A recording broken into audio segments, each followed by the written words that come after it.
श्री सच्चिदानंद सद्गुरु साईनाथ महाराज की जय।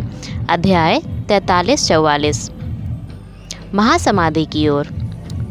पूर्व तैयारी। समाधि मंदिर, ईंट का खंडन, 72 घंटे की समाधि, बापू साहेब जोग का संन्यास, बाबा के अमृत तुल्य वचन।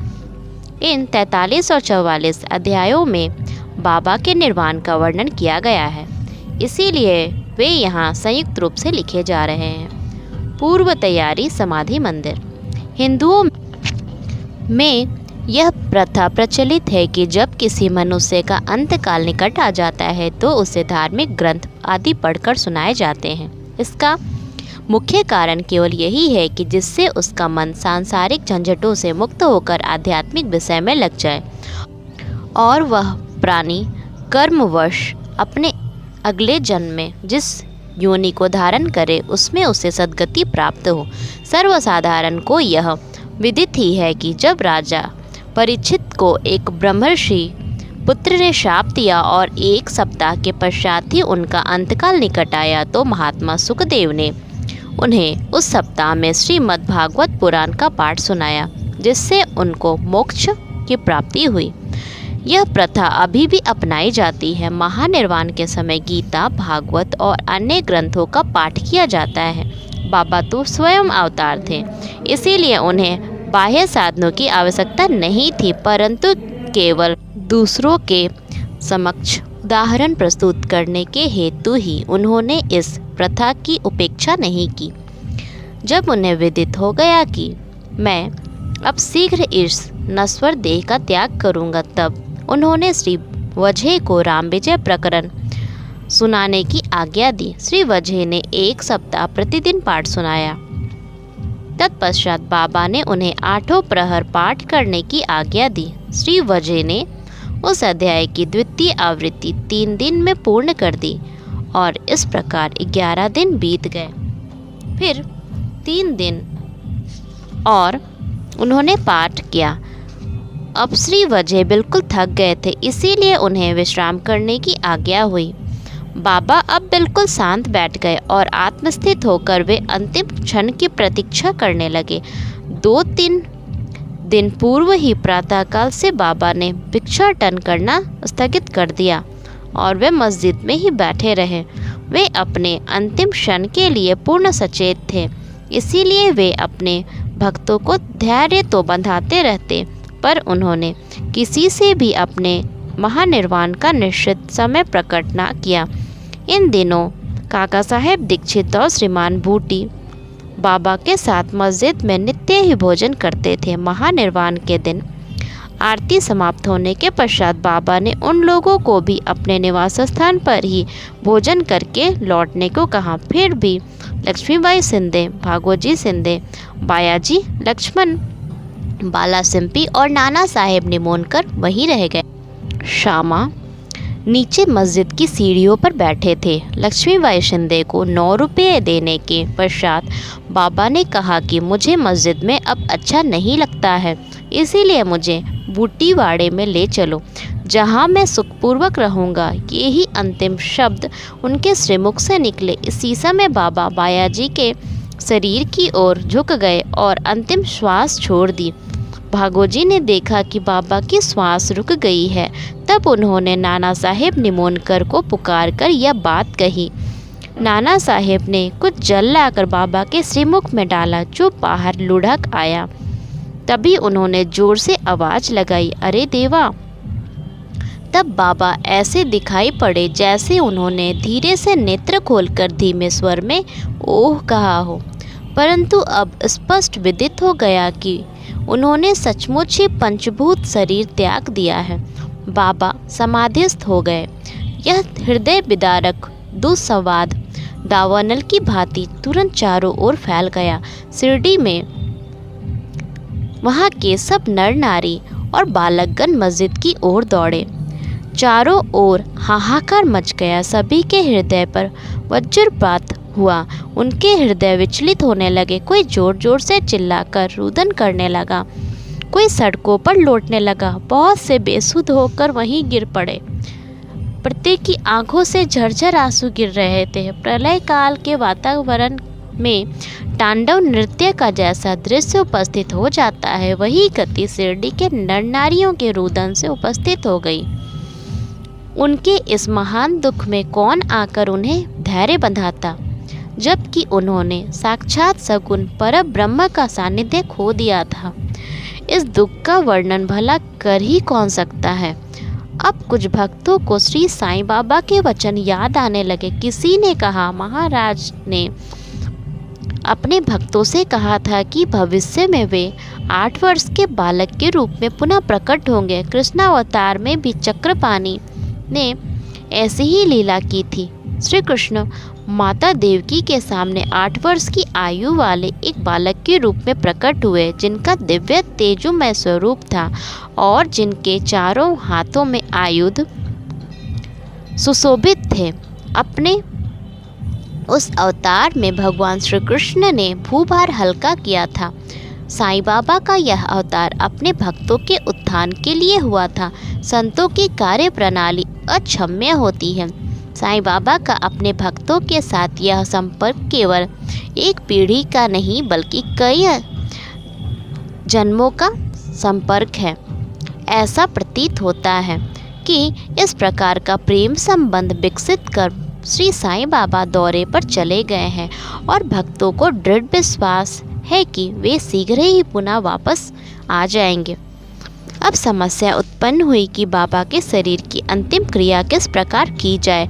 कुछ यवन लोग कहने लगे कि उनके शरीर को कब्रिस्तान में दफन कर उसके ऊपर एक मकबरा बना देना चाहिए। खुशाल चंद और अमीर शक्कर की भी यही धारणा थी, परंतु ग्राम्य अधिकारी श्री रामचंद्र पाटिल ने दृढ़ निश्चयात्मक स्वर में कहा कि तुम्हारा निर्णय मुझे मान्य नहीं है। शरीर को वाड़े के अतिरिक्त अन्यत्र कहीं भी रखा ना जाएगा। इस प्रकार लोगों में मतभेद उत्पन्न हो गया और वह वाद विवाद 36 घंटों तक चलता रहा। बुधवार के दिन प्रातःकाल बाबा ने लक्ष्मण मामा जोशी को स्वप्न दिया और उन्हें अपने हाथों से खींचते हुए कहा कि शीघ्र उठो, बापू साहेब समझता है कि मैं मृत हूँ, इसीलिए वह तो नहीं आएगा। तुम पूजन और काकड़ आरती करो। लक्ष्मण मामा ग्राम के ज्योतिषी श्यामा के मामा तथा एक कर्मठ ब्राह्मण थे। वे नित्य प्रातःकाल बाबा का पूजन किया करते। तत्पश्चात ही ग्राम में देवी देवताओं का उनकी बाबा पर दृढ़ निष्ठा थी, इसीलिए इस दृष्टांत के पश्चात वे पूजन की समस्त सामग्री लेकर वहां आए और ज्यों ही उन्होंने बाबा के मुख का आवरण हटाया तो उस निर्जीव अलौकिक महान प्रदीप्त प्रतिभा के दर्शन कर वे स्तब्ध हो गए, मानो हिमांशु ने उन्हें अपने पास में आबद्ध कर जड़वत बना दिया हो।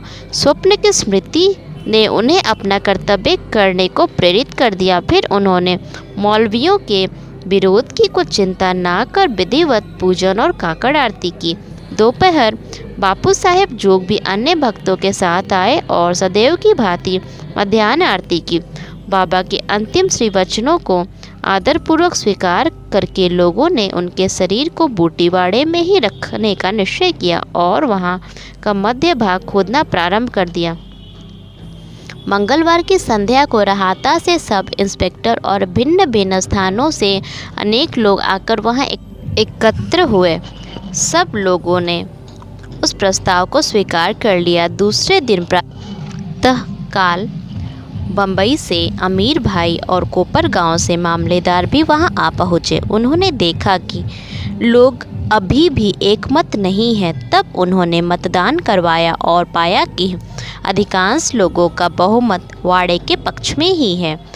फिर भी वे इस विषय में कलेक्टर की स्वीकृति अति आवश्यक समझते थे। तब काका साहेब स्वयं अहमदनगर जाने को तैयार हो गए, परंतु बाबा की प्रेरणा से विपक्षियों ने भी प्रस्ताव सहर्ष स्वीकार कर लिया और उन सब ने मिलकर अपना मत भी वाड़े के पक्ष में ही दिया। अतः बुधवार की संध्या को बाबा का पवित्र शरीर बड़ी धूमधाम और समारोह के साथ वाड़े में लाया गया और विधि पूर्वक उस स्थान पर समाधि बना दी गई जहां मुरलीधर की मूर्ति स्थापित होने को थी। सच तो यह है कि बाबा मुरलीधर बन गए और वाड़ा समाधि मंदिर एवं भक्तों का एक पवित्र देवस्थान जहां अनेकों भक्त आया जाया करते और अभी भी नित्य प्रति वहां आकर सुख और शांति प्राप्त करते हैं। बाला साहेब भाटे और बाबा के अनन्य भक्त श्री उपासनी ने बाबा की विधिवत अंतिम क्रिया की, जैसा प्रोफेसर नार्के को देखने में आया। यह बात विशेष ध्यान देने योग्य है कि बाबा का शरीर 36 घंटों के उपरांत भी जड़ नहीं हुआ और उनके शरीर के प्रत्येक अवयव लचीला बना रहा, जिससे उनके शरीर पर से कफनी बिना चीरे हुए सफलता से निकाली जा सकी। ईंट का खंडन बाबा के निर्वाण के कुछ समय पूर्व एक अपशकुन हुआ था, जो इस घटना की पूर्व सूचना का स्वरूप था। मस्जिद में एक पुरानी ईंट थी जिस पर बाबा अपना हाथ टेक कर रखते थे। रात्रि के समय बाबा उस पर सिर रखकर शयन किया करते थे। यह अनेक वर्षों तक चला। एक दिन बाबा की अनुपस्थिति में एक बालक ने मस्जिद में झाड़ू लगाते समय वह ईंट अपने हाथ में उठाई। दुर्भाग्यवश वह ईंट उसके हाथ से गिर पड़ी और उसके 2 टुकड़े हो गए। जब बाबा को इस बात की सूचना मिली तो उन्हें उसका बड़ा दुख हुआ और वे कहने लगे कि यह ईंट नहीं फूटी है, मेरा भाग्य ही फूटकर छिन्न भिन्न हो गया है। यह तो मेरी जीवन संगिनी थी और इसको अपने पास रखकर मैं आत्मचिंतन किया करता था। यह मुझे अपने प्राणों के समान प्रिय थी और उसने आज मेरा साथ छोड़ दिया। कुछ लोग यहाँ शंका कर सकते हैं कि बाबा को ईंट जैसी एक तुच्छ वस्तु के लिए इतना अधिक शोक क्यों करना चाहिए। इसका उत्तर हेमानपंत इस प्रकार देते हैं कि संत जगत के उद्धार तथा दीन और अनाश्रितों के कल्याणार्थी अवतीर्ण होते हैं।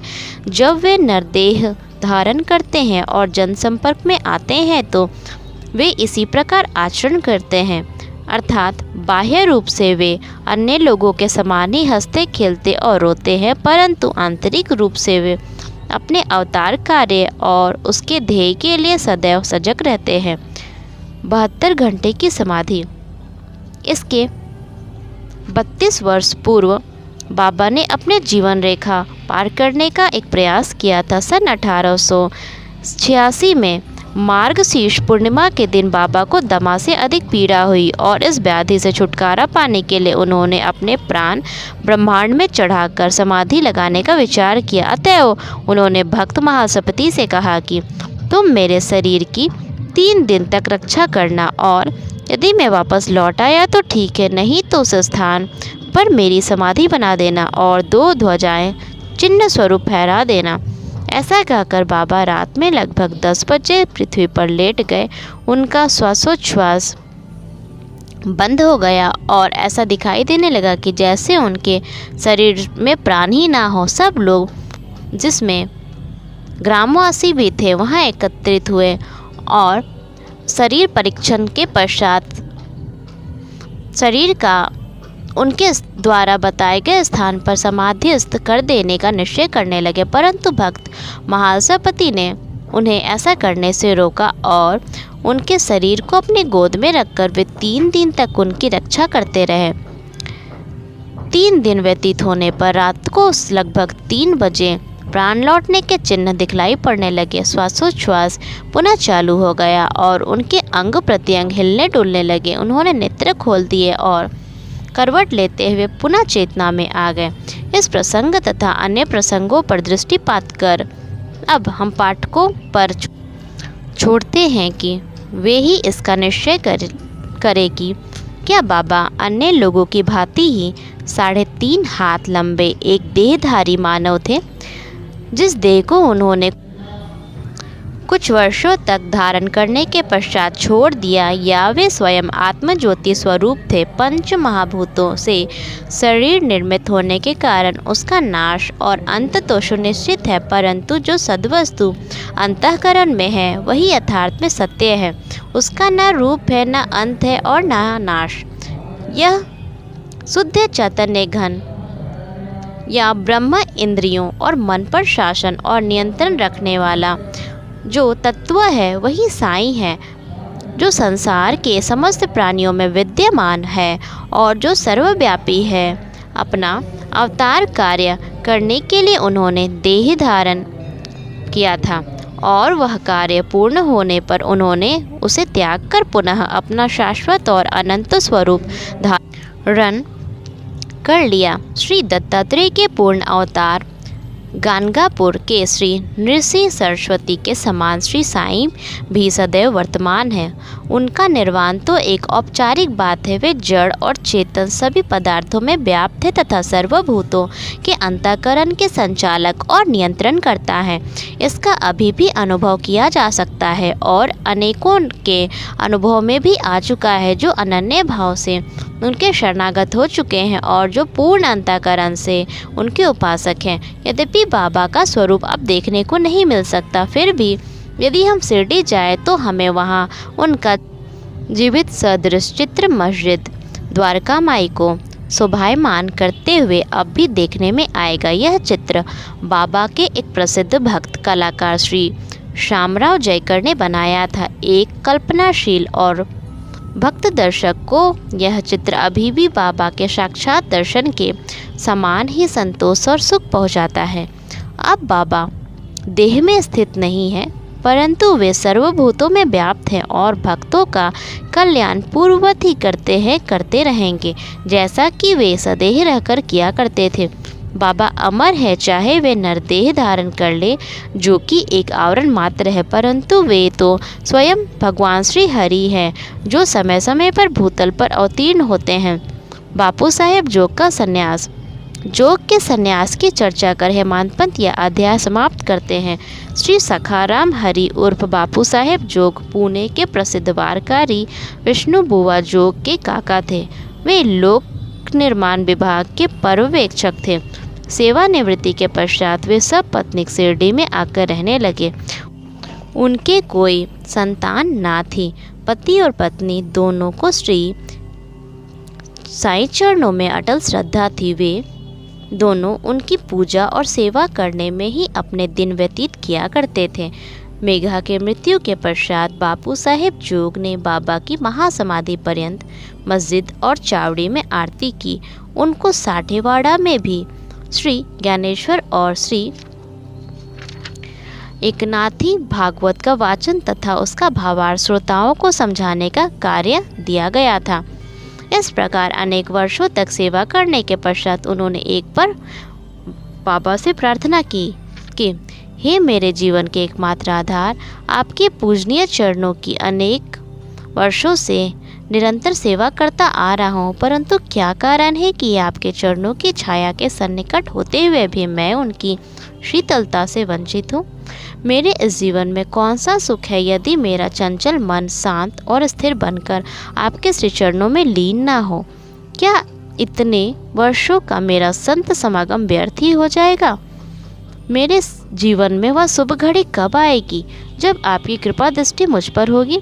भक्त की प्रार्थना सुनकर बाबा को दया आ गई। उन्होंने उत्तर दिया कि थोड़े ही दिन में अब तुम्हारे अशुभ कर्म समाप्त हो जाएंगे तथा पाप और पुण्य जलकर शीघ्र ही भस्म हो जाएंगे। मैं तुम्हें उस दिन भाग्यशाली समझूंगा जिस दिन तुम ऐन्द्रिक विषयों को तुच्छ जानकर समस्त पदार्थों से विरक्त होकर पूर्ण अनन्य भाव से ईश्वर भक्ति कर संन्यास धारण करोगे। कुछ समय पश्चात बाबा के वचन सत्य सिद्ध हुए। उनकी स्त्री का देहांत हो जाने पर उनकी अन्य कोई जिम्मेदारी शेष न रही। वे अब स्वतंत्र हो गए और उन्होंने अपनी मृत्यु के पूर्व संन्यास धारण कर अपने जीवन का लक्ष्य प्राप्त कर लिया। बाबा के अमृत तुल्य वचन। दयानिधि कृपालु श्री साईं समर्थ ने द्वारका माई में अनेक बार निम्नलिखित वचन कहे थे। जो मुझे अत्यधिक प्रेम करता है वह सदैव मेरा दर्शन पाता है। उसके लिए मेरे बिना संसार ही सुना है। वह केवल मेरा ही लीलागान करता है। वह सतत मेरा ही ध्यान करता है और सदैव मेरा ही नाम जपता है। जो पूर्ण रूप से मेरी शरण में आ जाता है और सदा मेरा ही स्मरण करता है, अपने ऊपर उसका यह ऋण मैं उसको मुक्ति प्रदान करके चुका दूंगा। जो मेरा ही चिंतन करता है और मेरा ही प्रेम जिसकी भूख और प्यास है और जो पहले मुझे अर्पित किए बिना कुछ भी नहीं खाता, मैं उसके अधीन हूँ। जो इस प्रकार मेरी शरण में आता है वह मुझसे मिलकर उस तरह एकाकार हो जाता है जिस तरह नदियाँ समुद्र में मिलकर तदाकार हो जाती हैं। अतएव महत्ता और अहंकार का सर्वथा परित्याग करके तुम्हें मेरे प्रति जो तुम्हारे अंतःकरण में आसीन है पूर्ण रूप से समर्पित हो जाना चाहिए। यह मैं कौन है? श्री साईं बाबा ने अनेक बार समझाया कि यह मैं कौन है। इस मैं को ढूंढने के लिए अधिक दूर जाने की आवश्यकता नहीं है। तुम्हारे नाम और आकार से परे मैं तुम्हारे अंतःकरण और समस्त प्राणियों में चैतन्य घन स्वरूप में विद्यमान हूँ और यही मैं का स्वरूप है। ऐसा समझकर तुम अपने तथा समस्त प्राणियों में मेरा ही दर्शन करो। यदि तुम इसका नित्य प्रति अभ्यास करोगे तो तुम्हें मेरी सर्वव्यापकता का अनुभव शीघ्र हो जाएगा और मेरे साथ अभिन्नता प्राप्त हो जाएगी। अतः हेमानपन पाठकों को नमन कर उनसे प्रेम और आदर पूर्वक विनम्र प्रार्थना करते हैं कि उन्हें समस्त देवताओं, संतों और भक्तों का आदर करना चाहिए। बाबा सदैव कहा करते थे कि जो दूसरों को पीड़ा पहुंचाता है वह मेरे हृदय को दुख पहुंचाता है तथा मुझे कष्ट पहुंचाता है, और इसके विपरीत जो स्वयं कष्ट सहन करता है वह तो मुझे अत्यधिक प्रिय है। बाबा समस्त प्राणियों में विद्यमान है और उनकी हर प्रकार से रक्षा करते हैं। समस्त जीवों से प्रेम करो, यही उनकी आंतरिक इच्छा है। इस प्रकार का विशुद्ध अमृतमय स्रोत उनके श्रीमुख से सदैव झरता रहता था। अतः जो प्रेम पूर्वक बाबा का लीला गान करेंगे या उन्हें भक्ति पूर्वक श्रवण करेंगे उन्हें साईं से अवश्य अभिन्नता प्राप्त होगी। श्री सद्गुरु साईनाथ अर्पणमस्तु। शुभम भवतु।